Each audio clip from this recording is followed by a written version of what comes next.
بسم اللہ الرحمن الرحیم۔ یہ درد بھرا واقعہ سننے کے بعد آپ کی آنکھوں میں آنسو آ جائیں گے۔ ایک بار کا واقعہ ہے کہ بی بی فاطمہ گھر کے تمام کام کر کے چکی پیس رہی تھی اور رو رہی تھی۔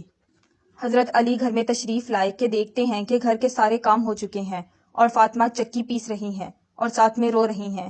حضرت علی بی بی فاطمہ سے پوچھنے لگے، اے فاطمہ، تو کیوں رو رہی ہے اور یہ پانی کس لیے؟ یہ گرم ہو رہا ہے اور اتنا سارا آٹا ایک ساتھ کیوں پیس رہی ہو؟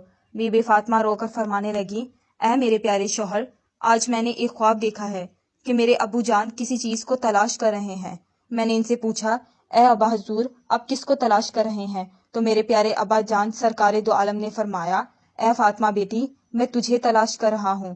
بی بی فاطمہ رو کر فرمانے لگی کہ آج کا دن میرا اس دنیا میں آخری دن ہے، آج میں نے اللہ کو پیارے ہو جانا ہے۔ حضرت علی یہ بات سن کر بہت ہی زیادہ رونے لگے اور فرمانے لگے، اے فاطمہ، ابھی تک تو پیارے نبی سرکار دو عالم کے بچھڑنے کا غم ہمارے سینے میں ہی ہے اور تو اپنے بچھڑنے کی بات کر رہی ہے، میں اس تیری جدائی کو کیسے برداشت کروں گا؟ تو بی بی فاطمہ فرمانے لگی، جس طرح آپ نے میرے ابا حضور کی جدائی کا غم برداشت کیا ہے، اسی طرح سے میری جدائی کا غم بھی برداشت کر لیجئے گا۔ حضرت علی پوچھنے لگے، یہ پانی کیوں گرم کر رہی ہو اور یہ اتنا آٹا کیوں پیس رہی ہو؟ آج کے دن بھی تم یہ کام کر رہی ہو، تم نے بہت کام کر لیے ہیں۔ بی بی فاطمہ رو کر فرمانے لگی، اے میرے پیارے شوہر، آپ کے بھی تو حق ادا کرنے ہیں، اپنے بچوں کے بھی تو حق ادا کرنے ہیں۔ میں پانی اس لیے گرم کر رہی ہوں کیونکہ اپنے بچوں کو اپنے ہاتھوں سے نہلا سکوں۔ میں آٹا اس لیے پیس رہی ہوں تاکہ میرے بچے اور آپ اس آٹے کی روٹیاں بنا کر کھا سکیں۔ میں کپڑے دھو چکی ہوں آپ لوگوں کے، تاکہ آپ لوگوں کو دھلے ہوئے کپڑے مل جائیں اور آپ پہن سکیں۔ میرے بعد میرے بچوں کو کون آٹا گوندھ کر پیس کر کھلائے گا؟ یہ کہہ کر بی بی فاطمہ بہت ہی زیادہ رونے لگی اور ساتھ میں حضرت علی بھی رونے لگے۔ حضرت علی بی بی فاطمہ کو سمجھا کر وہاں سے اٹھا لیتے ہیں اور کہتے ہیں، یہ کام مت کرو۔ تبھی بی بی فاطمہ کی طبیعت بہت زیادہ خراب ہونے لگتی ہے، انہیں تیز بخار ہونا شروع ہو جاتا ہے۔ حضرت علی رو رہے ہیں، بی بی فاطمہ رو رہی ہیں اور اتنے میں گھر میں امام حسن اور امام حسین تشریف لے آتے ہیں۔ وہ دونوں اپنی ماں اور باپ کو روتے ہوئے دیکھتے ہیں تو اپنی ماں کے سینے سے لگ جاتے ہیں۔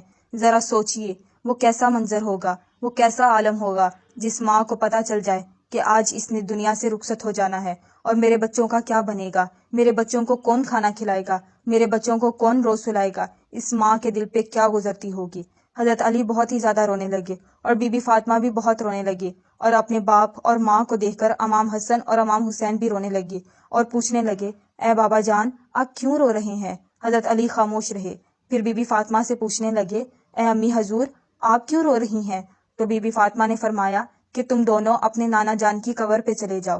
حدیث شریف میں آتا ہے کہ امام حسن اور امام حسین پیارے نبی سرکار دو عالم کی قبر پر چلے جاتے ہیں، وہاں پر جا کر بیٹھ جاتے ہیں۔ تبھی اندر سے آواز آتی ہے، اے میرے پیارے بچوں، تم لوگ واپس اپنی ماں کے پاس چلے جاؤ۔ میرے پاس تو تم لوگ آتے ہی رہو گے، لیکن آج اپنی ماں کو جی بھر کے دیکھ لو، آج کے بعد تمہیں تمہاری ماں کہیں نظر نہیں آئے گی۔ جب یہ بات حسن اور حسین کے کانوں میں پڑتی ہے تو وہ دوڑتے ہوئے گھر چلے جاتے ہیں اور اپنے ماں کے سینے کے ساتھ لگ جاتے ہیں اور خوب روتے ہیں۔ حضرت علی بھی رو رہے ہیں، بی بی فاطمہ بھی رو رہی ہیں، امام حسن بھی رو رہے ہیں، امام حسین بھی رو رہے ہیں۔ اتنے میں ہی بی بی فاطمہ کی طبیعت اور بھی زیادہ خراب ہونے لگتی ہے اور حضرت علی کو اپنے پاس بٹھا کر اسے 3 باتیں کہتی ہیں۔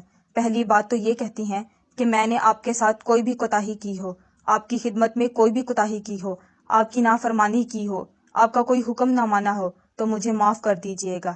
حضرت علی رو کر کہتے ہیں، اے فاطمہ، تو نبی کی بیٹی ہے، تو نے اپنا حق پوری طرح سے ادا کیا ہے، میں تجھ پر ہمیشہ خوش ہوں، مجھے تجھ سے کوئی گلہ نہیں ہے۔ بی بی فاطمہ دوسری بات کہتی ہیں، اے میرے پیارے شوہر، جب میں اس دنیا سے وفات پا جاؤں، آپ نے دوسری شادی کرنی ہو تو کر لیجئے گا، میرے بعد میرے بچوں کو میرے جتنا پیار دیجئے گا، ان کو ماں کی کمی محسوس نہ ہونے دیجئے گا۔ اور بی بی فاطمہ کی تیسری بات آپ کو بھی حیران کر دے گی۔ بی بی فاطمہ فرماتی ہیں کہ جب میں اس دنیا سے وفات پا جاؤں تو آپ میرے جنازے میں کسی کو بھی نہ بلائیے گا۔ یہ بات سن کر حضرت علی حیران ہو جاتے ہیں اور کہتے ہیں، اے فاطمہ، تو نبی کی بیٹی ہے، میں تیرے جنازے میں کسی کو کیوں نہ بلاؤں؟ تو بی بی فاطمہ فرماتی ہیں کہ میں نے آج تک اپنے آپ کو پردے میں رکھا ہے، کسی غیر مرد کی نظر نہیں پڑی۔ میں چاہتی ہوں کہ میرے مرنے کے بعد بھی مجھ پر کسی غیر مرد کی نظر نہ پڑے۔ جب شام ہو جائے، اندھیرا ہو جائے، آپ مجھے تب دفن کر دیجئے گا۔ یہ بات سن کر حضرت علی بہت رو رہے ہیں، بی بی فاطمہ بہت رو رہی ہیں، امام حسن بہت رو رہے ہیں، امام حسین رو رہے ہیں۔ سوچئے ذرا وہ کیسا منظر ہوگا جب ماں رخصت ہو رہی ہے ہمیشہ کے لیے اس دنیا سے، اور اس کے بچے اس کے پاس بیٹھ کر رو رہے ہیں۔ یہ الفاظ کہہ کر بی بی فاطمہ ایک بات اور کہتی ہیں کہ میں نے آج روزہ رکھا تھا۔ میرے بابا جان نے میرے خواب میں آ کر مجھے یہ کہا ہے، اے فاطمہ تو سحری علی کے دسترخوان پہ کر رفتاری کرنا میرے ساتھ، اپنے پیارے بابا جان کے ساتھ۔ یہ بات کہہ کر بی بی فاطمہ اللہ کو پیاری ہو جاتی ہیں۔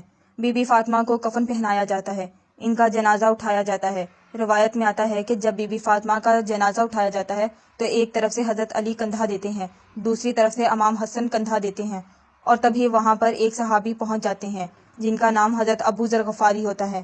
تبھی حضرت علی ان سے فرماتے ہیں کہ آج نبی کی لاڈلی بیٹی کا انتقال ہو گیا ہے، ایک طرف سے تم کندھا دے دو۔ اس طرح یہ جنازہ اٹھایا جاتا ہے۔ روایت میں آتا ہے کہ وہ دونوں معصوم بچے امام حسن اور امام حسین رو رہے ہیں، حضرت علی رو رہے ہیں، حضرت ابو ذر غفاری رو رہے ہیں، اور جنازہ قبر کے پاس رکھا جاتا ہے، قبر کھود دی جاتی ہے۔ حضرت علی اس قبر کو دیکھتے ہیں جس قبر میں بی بی فاطمہ کو رکھنا ہوتا ہے۔ حضرت علی بہت ہی زیادہ روتے ہیں، ان کی داڑھی بھیگ جاتی ہے، ان کے کپڑے بھیگ جاتے ہیں۔ حضرت علی کبھی بی بی فاطمہ کو دیکھتے ہیں اور کبھی اپنے بچوں کو دیکھتے ہیں۔ یہ منظر دیکھتے ہوئے حضرت ابو ذر غفاری بھی روتے ہیں اور قبر سے کہتے ہیں، اے قبر، کیا تجھے پتا ہے یہ جنازہ کس کا ہے؟ یہ محمد کی بیٹی کا جنازہ ہے، یہ علی کی بیوی کا جنازہ ہے، جس کو امام حسن اور امام حسین کہتے ہیں، یہ ان کی ماں کا جنازہ ہے۔ تبھی قبر سے آواز آتی ہے کہ میں رشتہ دار نہیں دیکھتی، میں اعمال دیکھتی ہوں۔ یہ قبر کی آواز جو آئی تھی وہ بی بی فاطمہ کے لیے نہیں تھی، کیونکہ بی بی فاطمہ تو بخشی بخشائی تھی اور وہ جنت کی عورتوں کی سردار تھی۔ بی بی فاطمہ تو ہر گناہ سے پاک تھی۔ یہ آواز تو ہم جیسے لوگوں کے لیے تھی جو گناہ گار ہیں۔ بی بی فاطمہ کو قبر میں دفنایا گیا اور حضرت علی اپنے دونوں بچوں کو سینے سے لگا کر وہاں قبر کے پاس بیٹھے کافی دیر تک روتے رہے۔ دونوں پیارے بچے بھی کافی دیر تک روتے رہے۔ وہ اپنی ماں کو یاد کرتے رہے۔ وہ ہمارے پیارے نبی کا گھرانہ تھا، وہ تو بخشے ہوئے لوگ تھے، جنتی لوگ تھے، جنت کے لوگوں کے سردار تھے۔ نافرمان لوگ تو ہم ہیں جن سے قبر ہزاروں سوال کرے گی کہ کون سے اعمال لے کر آئے ہو۔ میرے پاس اللہ تعالی ہم سب کو نیک اعمال کرنے کی توفیق عطا کرے، آمین۔